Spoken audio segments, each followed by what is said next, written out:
Alors dans ce chapitre, je vais vous présenter votre référentiel d'évaluation, celui qu'on appelle RC ou REV, référentiel d'évaluation.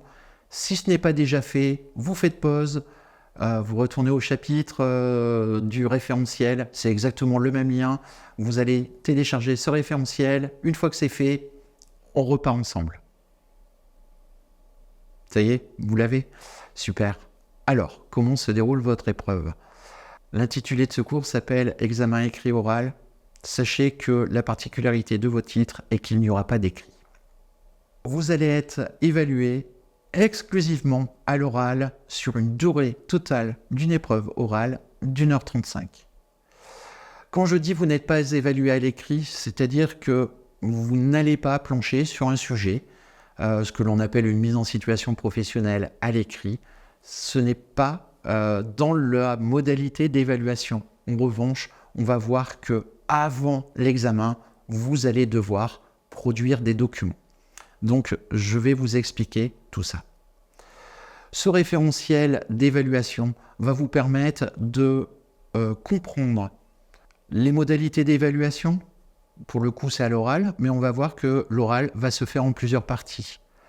De savoir les documents obligatoires qui doivent être présentés au jury, comment va s'organiser le plateau technique, etc., etc. Ce document, c'est vraiment le mode d'emploi de votre examen. Il est aussi important que le référentiel précédent, le REAC. Alors, comment se passe votre oral du coup? Eh bien, cet oral, il va se décomposer en 3 parties. Dans une première partie, vous allez réaliser la présentation d'un projet réalisé en amont. Je vous donnerai plus de détails tout à l'heure.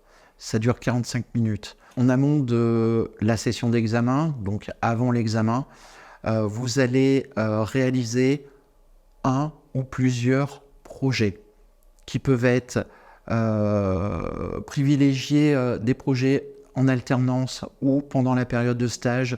C'est beaucoup plus professionnel. En amont, vous allez rédiger un dossier que vous allez présenter devant le jury. En tout cas, vous allez remettre ce dossier.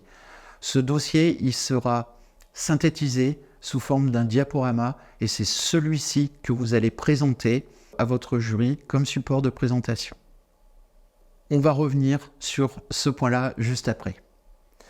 Une fois que vous avez présenté un ou plusieurs projets, votre diaporama, vous allez donc avoir un entretien technique, environ une trentaine de minutes.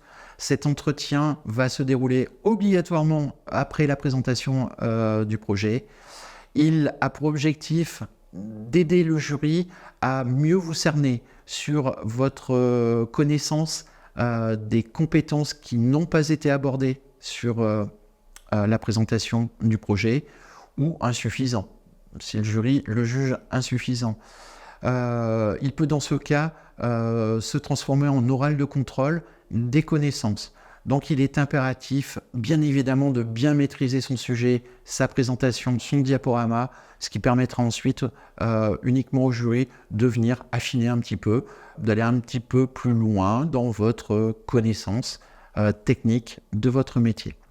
Puis, une troisième partie, ça va être un entretien final qui dure en gros une vingtaine de minutes. On va considérer que c'est un échange qui est plutôt informel avec le jury. Le jury va vous considérer, en tout cas, va vouloir peut-être tester votre posture de responsable petite et moyenne structure. Du coup, c'est un échange de professionnel à professionnel. Il va simplement, au travers d'une discussion, vérifier votre compréhension du métier, voir si vous connaissez bien les enjeux, les impacts, qu'est-ce qui peut influencer aussi votre vie personnelle, parce que être chef d'entreprise, parfois, c'est pas 35 heures. Quand je dis parfois, c'est peut-être le double. Il va vraiment appréhender votre connaissance globale, générale, en tout cas, sur le métier, le contexte d'exercice. Et puis, je pense qu'il va vouloir chercher à identifier si vous avez un projet professionnel. Ce qu'il aime bien, le jury en général, c'est voir comment vous allez vous projeter après avoir obtenu le titre. Je reviens sur les documents que vous allez devoir créer avant l'examen. Vous allez donc préparer ce qui s'appelle un dossier de production et du coup, un support de présentation de ce dossier sous forme de diaporama. Deux documents à produire qui sont relatifs aux 3 activités types de votre référentiel. Ce dossier de production et donc ce diaporama sont mises en œuvre à partir de compétences et donc de projets que vous allez réaliser pendant une période de stage ou pendant votre période d'alternance. Cette mise en œuvre, c'est un ou plusieurs projets de recrutement, projet commercial, projet de production, etc., etc. Et donc, ils sont en lien donc, avec vos 3 activités types. Donc, forcément, ce sont des projets qui sont diversifiés sur ces 3 activités types. Le document, il faudra qu'il soit imprimé.